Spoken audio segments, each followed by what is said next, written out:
Et oui, et la conséquence de la paralysie du détroit d'Ormuz et du statu quo entre les Américains et les Iraniens. Pas de deuxième session de négociation au Pakistan face au refus des Iraniens de reprendre les pourparlers. L'avion du vice-président américain J.D. Vance n'a jamais décollé en direction d'Islamabad.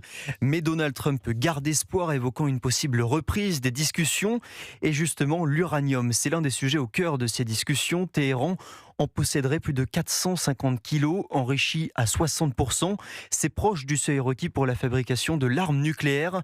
Le président américain reconnaît, Wilfried de Villers, que l'exhumation de ce stock sera longue et difficile.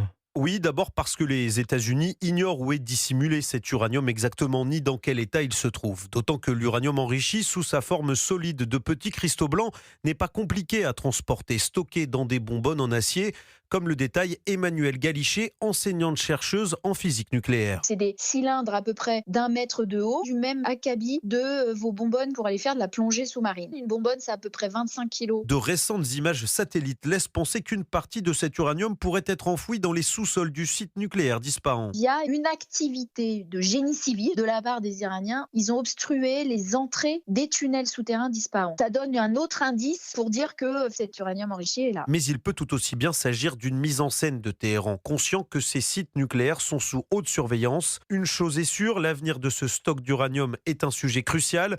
Washington serait prêt à mettre 20 milliards de dollars sur la table pour le récupérer. L'Iran, de son côté, serait plus en faveur d'une dilution, réduire le taux d'enrichissement de l'uranium à 20% pour en faire un usage civil et non plus militaire. Explication Wilfried de Villers pour Europe.